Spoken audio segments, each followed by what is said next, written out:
A. Perbedaan sosial, perbedaan individu, dan perbedaan antar kelompok. Struktur sosial. George C. Homan mengaitkan struktur sosial dengan perilaku sosial elementer dalam kehidupan sehari-hari.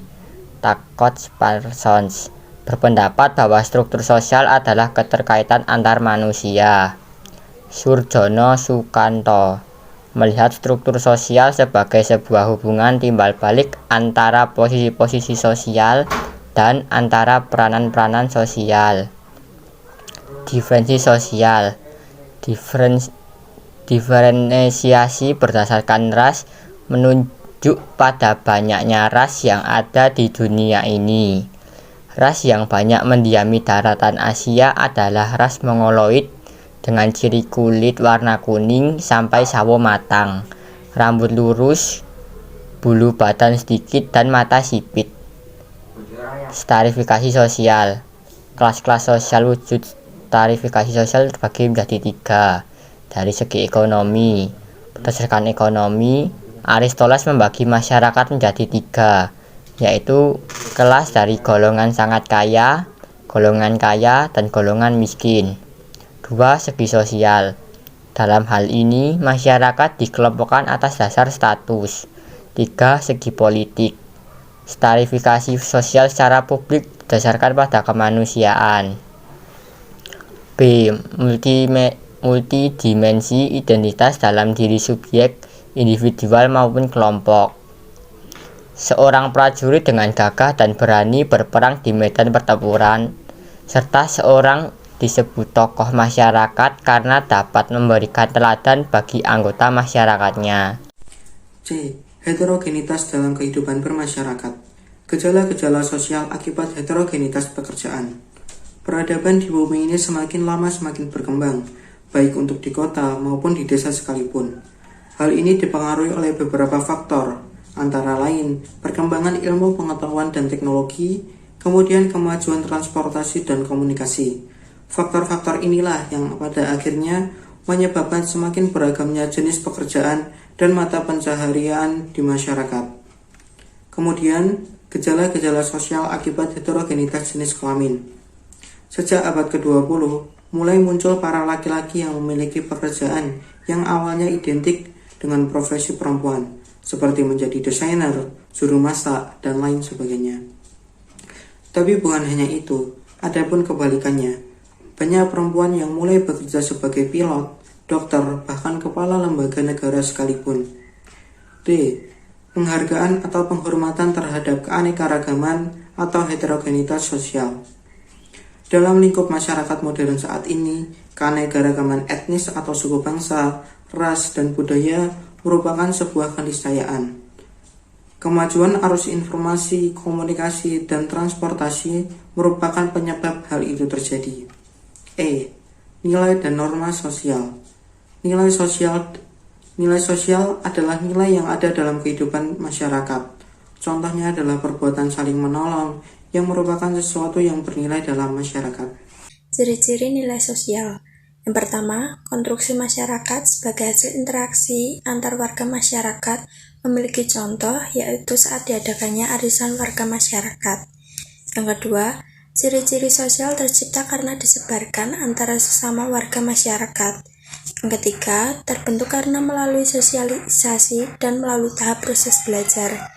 Yang keempat, salah satu bagian dari usaha untuk pemenuhan kebutuhan dan kepuasan sosial manusia. Yang kelima, memiliki dampak untuk mempengaruhi perkembangan diri seseorang. Fungsi nilai sosial. Yang pertama, memiliki kegunaan untuk menyumbangkan seperangkat alat untuk menetapkan harga sosial dari suatu kelompok. Yang kedua, mengarahkan masyarakat untuk berpikir dan bertingkah laku. Yang ketiga, fungsi nilai sosial juga dapat menjadi penentu terakhir manusia dalam memenuhi peranan-peranan sosial. Yang keempat, memiliki peranan untuk alat solidaritas di kalangan anggota kelompok atau pengawasan. Yang kelima, memiliki peranan untuk alat pengawas dan kontrol perilaku manusia dengan daya tekan dan daya pengikat. Pembagian nilai. Yang pertama, nilai material yaitu segala sesuatu yang berguna bagi unsur fisik manusia. Memiliki contoh, orang yang memenuhi kebutuhan fisiknya dengan makan, maka akan berusaha membeli makan. Yang kedua, nilai vital, yaitu segala sesuatu yang berguna bagi unsur manusia untuk mengadakan kegiatan dan aktivitas. Memiliki contoh antara lain, seseorang yang bekerja dengan komputer, maka komputer akan memudahkan seseorang dalam bekerja. Yang ketiga, nilai kerohanian, yaitu segala sesuatu yang berguna bagi batin atau rohani manusia. Memiliki contoh antara lain kegiatan beribadah.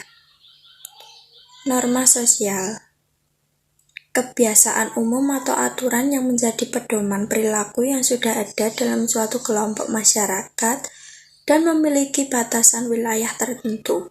Beberapa tingkatan norma. Yang pertama ada usage atau cara, yaitu pola yang dihasilkan dari proses sosialisasi dilakukan tetapi tidak secara terus-menerus. Sanksi bisa berupa diejek atau ditatap secara tajam. Yang kedua, folkways atau kebiasaan adalah sesuatu yang dilakukan secara berulang-ulang, seperti contohnya mengucapkan permisi saat mengunjungi rumah orang lain. Yang ketiga ada mores atau tata kelakuan, yaitu sesuatu yang sudah secara jelas dan tegas dijadikan sebagai pedoman dalam bertingkah laku, atau ada sanksi yang sifatnya lebih tegas dari cara kebiasaan jika terjadi pelanggaran. Yang keempat ada custom atau adat istiadat, sesuatu yang sudah menjadi tata kelakuan yang kekal yang mengakar pada adat istiadat. Contohnya adalah tradisi perkawinan yang dilakukan oleh salah satu kebudayaan di Indonesia. Jenis-jenis klasifikasi norma, yaitu norma agama, norma kesusilaan, norma kesopanan, norma kebiasaan, dan norma hukum. F. Sosialisasi dan pembentukan kepribadian. Hakikat sosial. Masa orientasi siswa adalah kegiatan yang ditujukan untuk mensosialisasikan nilai, aturan, dan kebiasaan yang berlaku di sekolah kepada siswa-siswi baru. Proses sosialisasi dan pembentukan kepribadian. Faktor-faktor pembentuk kepribadian, yaitu lingkungan fisik, warisan biologis, kebudayaan, pengalaman kelompok, dan pengalaman unik. Agen-agen sosialisasi. 1. Keluarga. Pada masa awal kehidupan seseorang, agen sosialisasi terdiri atas orang tua dan saudara kandung.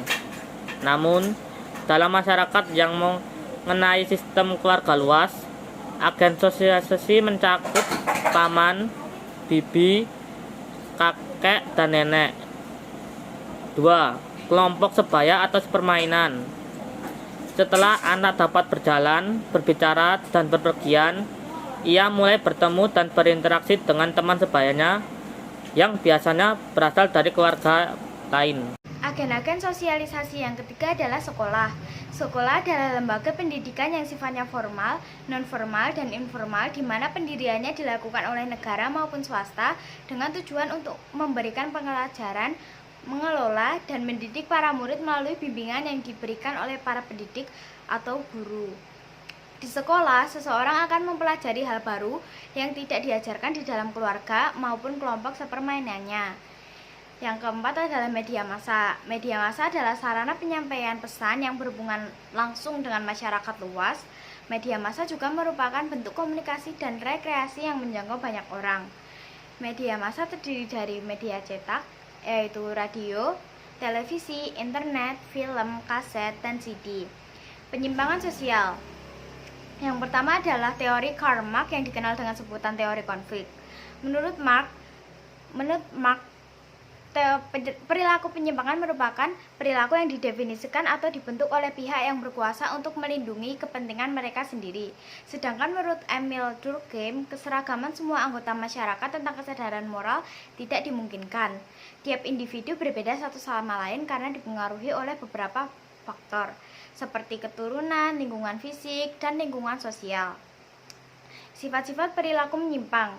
Penyimpangan positif. Penyimpangan positif adalah penyimpangan yang berdampak positif terhadap sistem sosial karena mengandung unsur inovasi, kreativitas, dan memperkaya alternatif. Yang kedua adalah penyimpangan negatif. Biasanya pelaku bertindak mengikuti nilai-nilai sosial yang dipandang rendah dan berakibat buruk serta mengganggu sistem sosial. Macam-macam perilaku menyimpang antara lain: pertama, tindakan kriminal atau kejahatan; yang kedua, penyimpangan seksual; yang ketiga, pemakaian dan pengedaran obat terlarang; yang keempat, penyimpangan dalam bentuk gaya hidup. Pengendalian sosial. Pengendalian sosial biasanya didefinisikan sebagai suatu mekanisme kontrol dan pengawasan yang bertujuan untuk mengatur perilaku anggota masyarakat. Terdapat dua alasan mengapa terdapat sistem pengendalian sosial. Alasan yang pertama adalah pengendalian sosial sebagai bentuk preventif pencegahan agar tidak dilanggar, tidak diulang, dan tidak ditiru oleh individu lainnya. Yang kedua, pengendalian sosial dapat dianggap sebagai represif tekanan yang dirasakan oleh individu karena mendorong individu untuk mematuhi aturan. Cara pengendalian sosial pertama yaitu cara pengendalian sosial melalui aturan.